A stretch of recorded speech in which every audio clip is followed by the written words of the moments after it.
এরই পাশাপাশি সন্দেশখালীতে যে অশান্তি পাকানো, মহিলাদেরকে উস্কানি, জমায়েত, এই একাধিক অভিযোগে কিন্তু গ্রেপ্তার করা হচ্ছে সিপিএমের, আটক করা হচ্ছে, মাফ করবেন, সিপিএমের প্রাক্তন বিধায়ক নিরাপদ সর্দারকে। তাকে বাঁশদ্রোণী থেকে আটক করা হয়েছে বলে জানা যাচ্ছে। এই বিষয়ে আর কি তথ্য পাওয়া যাচ্ছে জানবো আমাদের প্রতিনিধি সঞ্জিতের কাছ থেকে। সঞ্জিত, নিরাপদ সর্দার, তার বিরুদ্ধে ঠিক কি কি অভিযোগ রয়েছে এবং কি কি তথ্য পাচ্ছ তুমি?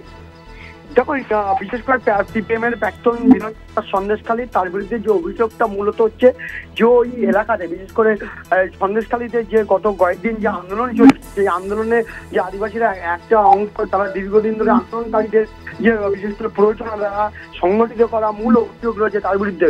এবং ঘটনা 9 জানুয়ারি তিনি ঘটনাস্থলে ছিলেন এবং সেখানে বিভিন্ন জায়গায় গিয়েছেন, ঘুরেছেন, কথা বলেছেন। এই নিয়ে কিন্তু রীতিমতো উত্তপ্ত হয়েছে সন্দেশখালী। এই অভিযোগ, অর্থাৎ একদিকে হিংসা প্ররোচনা দেখা, অন্যদিকে উস্কানি দেওয়া, আন্দোলনকে সংগঠিত করা, এই অভিযোগের ভিত্তি থেকে কিন্তু নিরাপদ সর্দারকে আটক করা হয়েছে।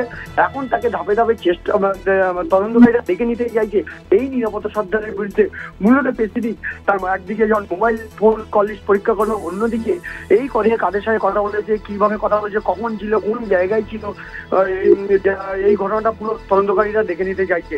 সঞ্জিত, একটা বিষয় একটু জানতে চাইবো যে বারবার তৃণমূল কংগ্রেসের পক্ষ থেকে অভিযোগ করা হয়েছিল যে সিপিএম বিজেপি একত্রিত হয়ে সন্দেশখালীতে এই অশান্তি পাকাচ্ছে। গত কয়েকদিন ধরে যে ছবি দেখা গিয়েছে, যে অগ্নিগর্ভ পরিস্থিতির সৃষ্টি হয়েছে, এর ফলে নিরাপদ সর্দার তাকে আটক করার পরে এলাকার মানুষের কি প্রতিক্রিয়া? দেখো, এলাকার মানুষের যথেষ্ট স্বস্তির নিঃশ্বাস ফেলেছে। সন্দেশখালী যেভাবে কয়েকদিন উত্তপ্ত হয়েছে দেখেছো তুমি, সামাজিক জীবনে প্রভাব পড়েছিল। একদিকে দোকান বন্ধ, অন্যদিকে কাজকর্ম বন্ধ করে যেভাবে একটা অংশ তারা আন্দোলনে নেমেছিল, তাতে কিন্তু তাদের জীবন জীবিকা, রুজি রোজগারের যথেষ্ট অভাব পড়েছিল। যখন উত্তম সর্দারকে দল থেকে বহিষ্কার করা হলো, তারপরে তাকে গ্রেপ্তার করা হলো, গ্রেপ্তার করার পরেই কিন্তু সাধারণ মানুষ কিন্তু একটা চোখে মুখে একটা কিন্তু আনন্দ কোনো যেন কোনো একটা জায়গায় তারা সত্যি নিঃশ্বাস ফেলছে, এমনটাই কিন্তু তাদের সঙ্গে কথা বলে এমনটা জানা গেছে। পাশাপাশি বিকাশ সিং এর বিরুদ্ধে যে অভিযোগটা ছিল, মূলত তুমি জানো এর আগেও বিকাশ সিং এর বিরুদ্ধে যে প্রধানমন্ত্রী আবাস যোজনার টাকায় একাধিকভাবে প্রকল্পের টাকা লক্ষ লক্ষ টাকা আত্মসাতের অভিযোগ ছিল।